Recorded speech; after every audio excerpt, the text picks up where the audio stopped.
Hey guys, welcome back to my YouTube channel. तो आज हम अपोथ सीरीज को फिर से कंटिन्यू करने जा रहे हैं। तो जैसे कि हमने प्रीवियस एपिसोड में देखा था, वो स्टोरी सुना रही होती है कि कैसे कैसे वो रेड क्रिएचर्स जो होते हैं उन्होंने मार दिया होता है गार्ड लू को, और वो भाग रहे होते हैं कोर्टयार्ड की तरफ, जिसके लिए गार्ड जियान और मास्टर हु उसे कवर कर रहे होते हैं मरने से बचने के लिए। तो एपिसोड नंबर 456 की स्टार्टिंग होती है। वो बोलती है कि वहां पे कुछ ज्यादा क्रिएचर्स थे जो कि कोर्टयार्ड में भी एंटर करके विंडो डोर से सभी ने कुछ ज्यादा ही खतरनाक तरीके से फाइट की, पर जो क्रिएचर्स थे वो कुछ ज्यादा फास्ट थे और पॉइजनस थे। उन्होंने बॉडी के ऊपर बाइट की और वो पूरी तरह से पॉइजन से कवर हो गई बॉडी, और लास्ट में सिर्फ मास्टर हु और गार्ड जियान ही बचे हुए थे मेरे को सपोर्ट और प्रोटेक्ट करने के लिए। तो मास्टर हु बोलता है गार्ड जियान, एक प्लेस को फाइंड करो जहाँ पे तुम छुप सको, मैं रोकता हूँ तब तक। गार्जियन बोलता है कि मिस, यहाँ पे हिडन चैम्बर, यहाँ पे छुपो, तब तक हम रास्ता फाइंड करते। वो ऐसे अंदर बैठी होती है और बोलती है कि मैं ऐसे छुपी हुई थी, फिर मैंने अपने आप को कंसील कर लिया जो तुमने मेरे को फैंटम फेदर वेल दी थी उसको डाल के। वैसे वो सुना रही होती है कि कैसे कैसे वो बोल रही होती है कि नहीं, अगर हम ऐसे ऐसा चलता रहेगा तो हम सब यहाँ पे मर जाएंगे। मेरी बात सुनो, मैं कवर करूंगा लो फायर को यूज करके, तुम बाहर भागने की कोशिश करो, कोई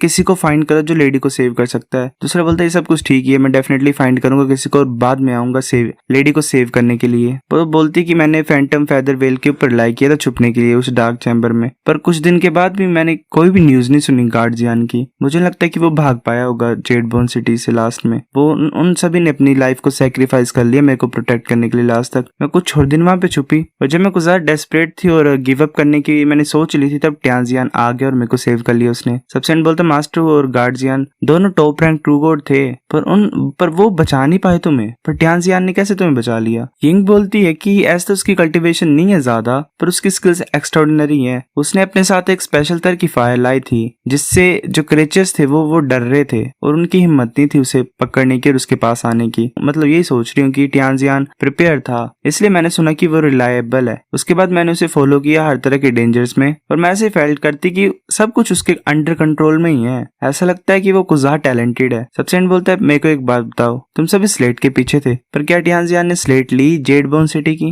वाओ, मेन क्वेश्चन पे पहुंच गए हैं। यिंग सोच रही होती है कि लोगों को पता नहीं लगना चाहिए कि ट्यांजियान ने स्लेट खा ली है। वो बोलती है कि वेल हमने सिटी को छोड़ दिया था और उसने मेरे को बचा लिया। उसने स्लेट के बारे में पूछा ही नहीं और ना ही मैंने देखी। वेल हिचकिचाई रही है एक तरह से, झूठ बोलना भी नहीं आता इसको। सबसेंट बोलता है अच्छा, वो ऐसे ही अलग तरह से हरकत कर रही होती है। तभी सबसेंट नोटिस कर लेता है, सोच रहा होता है कि ऐसा लग रहा है कि यिंग में से कुछ छुपा रही है। कैसा हो सकता है कि उसने ले ली है? वो बोलता है कि वेल हाँ, ये डिफिकल्ट ही होगा एक लो रैंक ट्रू गॉड के लिए स्लेट को लेना। चलो बताओ मुझे अपने डैड को कि बाकी कैसा रहा तुम्हारा एक्सपीरियंस। फिर वो स्टोरी सुना के चली जाती है। तभी सबसेंट वहां पे बैठा होता है और बोलता है कि तुम्हें क्या लगता है ट्यांजियान के बारे में, जो उसका खबरी होता है वेल इन्फॉर्मेशन वाला। वो बोलता है कि लेडी की डिस्क्रिप्शन को सुन के लग रहा है कि वो मैन सच्ची मुच्ची गिफ्टेड है मार्शल आर्ट्स में, पर उसकी आइडेंटिटी कुछ ज्यादा मिस्टीरियस है। मुझे लगता है कि जेडबोन स्लेट जो सिटी की स्लेट थी वो उसी के हाथ में पड़ी होगी। सबसेंट बोलता है मुझे भी ऐसा लग रहा है। यिंग ने कुछ ज्यादा एडमायर किया उसे, क्योंकि उसने यिंग को बचाया है, इसलिए शायद उसने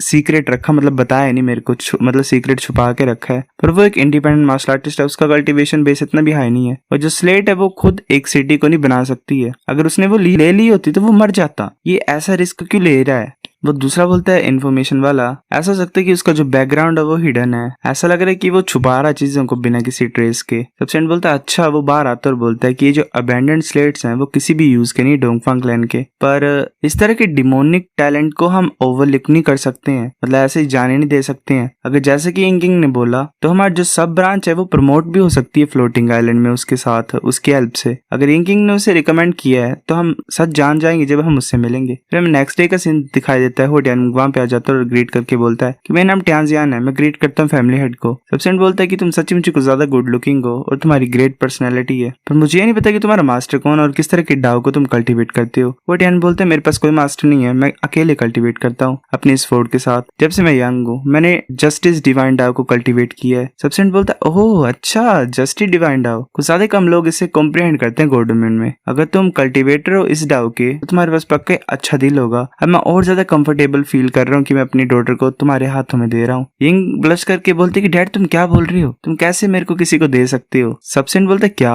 तुम थे वो जो ट्यांजियान के साथ जाना चाहती थी, पर अब तुम मना कर रहे हो। वो ट्यान बोलते शुक्रिया तुम्हारी काइंडनेस के लिए, पर मेरे पास अभी कोई इंटेंशन नहीं है यिंग को स्टेपिंग स्टोन की तरह यूज करना। मैं सिर्फ ट्यांजी टावर से असेंड होना चाहता हूँ अपनी स्ट्रेंथ को यूज करके। पैटियज बोलता क्या तुम क्या सोच रहे हो कि मेरी डॉटर इतनी भी अच्छी नहीं है तुम्हारे लिए। वो ट्यान बोलता है कि मेरे ऐसे कोई भी थॉट्स नहीं है। ऐसे तो मैं पसंद ही करता हूँ एक तरह से यिंकिंग को, मतलब अच्छी लगती है मेरे को, पर मैं एक सिर्फ छोटा सा मार्शल आर्टिस्ट हूँ। मतलब जो डोंगफांग क्लैन की रैंकिंग है वो नंबर 1 है गो डोमेन में। तो मैं ऐसा नहीं चाहता हूँ कि मैं बेकार की बकवास को अट्रैक्ट करूँ। सबसेंट बोलता है कि तुम्हें चिंता नहीं करनी है इसके बारे में। जो डोंगफांग क्लैन है वो हमेशा टैलेंट्स को पसंद ही करता है। अगर तुम कैपेबल हो तो तुम मैच हो मेरी यिंकिंग के लिए। अगर तुम टाइजी टावर में एंटर करना चाहते हो तो मैं ऐसा क्यों नहीं करता। 2 मंथ्स के बाद अब से एग्जामिनेशन है टियांजी टावर की। अगर तुम टॉप 3 में पहुंच जाओगे तो मैं तुम दोनों को शादी करने दूंगा। यिंकिंग ऐसे ब्लश मार रही होती है। हुआ टाइमिंग भी उसकी तरफ देखता है और बोलता है ठीक है, मैं प्रिपेयर करता हूँ 2 मंथ में, तुम्हारी उम्मीदों पे पानी नहीं फेरूंगा। फिर हमें द्वारा लूजेंग और हांजू का सीन दिखाता है। हांजू बोलती है कि ग्रेट परफेक्शन ट्रू गॉड्स को जाने देना, जैसे मेरी जो इंजरी होगी वो हील हो जाएगी, हम वहां से फिर तभी निकल जाएंगे। लूजेंग बोलता है मैं क्यों नहीं जाने दूं। सब सेंट बोलती है अगर तुम सच्ची उन सभी को मार दोगे तो वो सेंट्स तुम्हें जाने नहीं देंगे। लूजेंग बोलता है अगर मैं उन्हें मारूंगा नहीं तो सेंट मेरे को जाने देंगे। सब सेंट बोलती है कि हाँ, डोंगफांग चुनचुन मू हाइजी और बाकी जो फैक्शंस है वो तुम्हें जाने नहीं देंगी, पर उनका पूरा कंट्रोल नहीं है होल ऑफ सेंट में। जो एनिमी है तुम्हारे एनिमी का वो तुम्हारा फ्रेंड हो सकता है, तो इसलिए बाकी जो सेंट्स है वो तुम्हारी हेल्प कर ही सकते हैं। तुम सभी को नहीं मार सकते ग्रेट परफेक्शन ट्रू गॉड, बाकी सेंट्स से बिलोंग करते हैं। अगर तुम सभी ग्रेट परफेक्शन ट्रू गॉड को बना दोगे तो ये पूरी सिचुएशन अलग हो जाएगी। पूरा गॉड डोमेन तुम्हारे पीछे पड़ेगा तुम्हें मारने के लिए। अगर तुम अपने फादर की विश को फुलफिल करोगे और अपने लू क्लैन को रिवाइव करोगे फ्यूचर में, तो ये जो ग्रेट परफेक्शन ट्रू गॉड है ये कुछ भी नहीं होंगे तुम्हारे सामने, ये चींटियां होंगी। लूजेंग शांति की मतलब एक तरह से सांस बाहर छोड़ता है, बोलता है हाँ जी तुम सही बोल रहे हो, मैं रिलीज कर देता हूँ उन्हें। तभी लूजेंग रिलीज कर देता है। डोंगफांग टाइक्विंग बाहर आता है और बोलता है कि तुमने कैसे उस इंसान को जेड रूलर सील लेने दी, इतने ज्यादा ग्रेट परफेक्शन गॉड थे तुम्हारे साथ। सभी चुप होते हैं। मुजी रोंग बोलती है कि तुम कुछ ज्यादा बकवास नहीं कर रहे हो, ऐसा कैसे बोल रहे हो तुम, अगर तुम नहीं होते तो मैंने ऑलरेडी उस इंसान को मार दिया होता,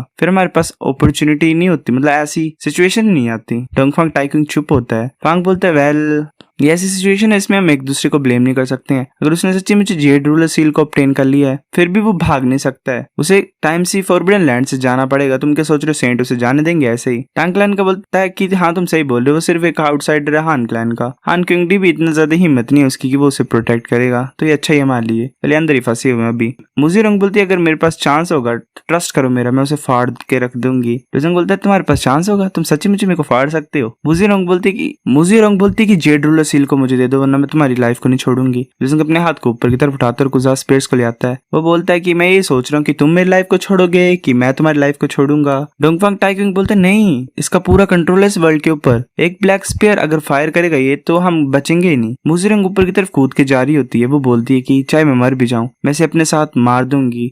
लूजेंग उसकी तरफ देख रहा होता है। मुजी रंग हैरान हो जाती है। लूजेंग ने मिट्टी से पकड़ ली होती है वो। लूजेंग बोलता है अच्छा। मुजी रंग बोलती है अगर तुम बाहर होते तो 1 मिनट भी मतलब एक मूव भी नहीं सह पाते तुम मेरा। लूजेंग बोलते पर यहाँ पे तुम मेरे सिंगल मूव को नहीं कर पाओगे विस्टैंड। मुजी रंग गुस्से से बोलती तुम। लूजेंग बोलता है जैसा कि तुमने बोला मैं इतना ज्यादा पावरफुल नहीं हूँ कि मैं तुम्हारे अगेंस्ट में फाइट कर सकता हूँ। अगर हम इस टाइम और स्पेस में नहीं होते तुम मुझे हरा देते, पर ये मत बोलो कि मैं एक लो रैंक ट्रू गॉड हूँ और मेरे पास अभी भी चांस होगा तुमसे फ्यूचर में मिलने का। वो टेलीपोर्टेशन चैनल को ओपन करते सभी के लिए। एक मार्शल आर्टिस्ट बोलते क्या ये पैसेज बाहर ले जाने के लिए हमें छोड़ रहा है। लूजेंग जाते हुए बोल रहा होता है कि 1 घंटे के बाद मैं ऑर्डर कर दूंगा वॉर्म्स को कि पैसे से चले जाना, तुम फिर उस टाइम पे बाहर निकल सकते हो। वो बोलता है मार्शल आर्टिस्ट नहीं, मैं पक्का ही तुम्हें खत्म कर दूंगा, अपने हाथों से मारूंगा अगर तुम मेरे हाथों में पड़ोगे तो। टांग बोलता है ऐसा लग रहा है ये बच्चा पूरी तरह से कंट्रोल कर सकता है सिचुएशन को, पर इसके ऊपर भी एक प्रेशर डाला हुआ है तो इसकी हिम्मत नहीं हमें मारने की। इसने कुछ एग्रीमेंट की है शायद होली एम्परर्स के साथ, और ऐसे भी सकता है कि इसने होली एम्परर्स को थ्रेटन किया है हमारी लाइफ से और फिर वहां से भाग गया। डोंगफांग टाइक्विंग बोलता है इम्पॉसिबल है, जो मेरे फादर है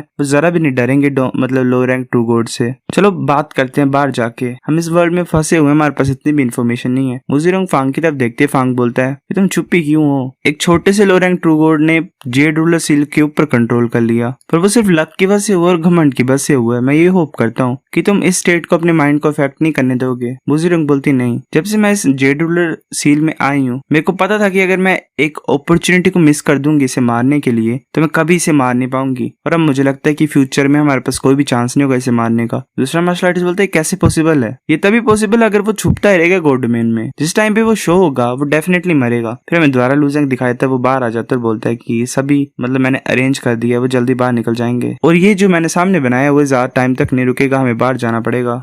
सब्सटेंट बोलती है कि ठीक है, मैं ग्रेट टेलीपोर्टेशन को यूज करती हूँ, जितनी जल्दी हो सके उतना जल्दी। लूजिंग बोलता है गॉड डोमेन बहुत बड़ी है तो कुछ ज्यादा रिस्क है हर जगह, मैं तुम्हें एक सेफ प्लेस पे लेके जाता हूँ। सब्सटेंट बोलती है तुम्हारे पास एक और कार्ड है जिसे तुम यूज कर सकते हो। वो अपने टोकन को यूज करता है, डोर को ओपन कर देता है। लूजिंग बोलता है चलो चलते हैं। Immortal mention guys. So guys episode number 456 इतना था। अगर आपको वीडियो पसंद तो लाइक करो, नहीं बेफिक्र लाइक कर दो, शेयर कर दो, साथ कमेंट करके बता अगर आपको वीडियो कैसी लगी। सब्सक्राइब करो। तब तक के लिए बाय बाय।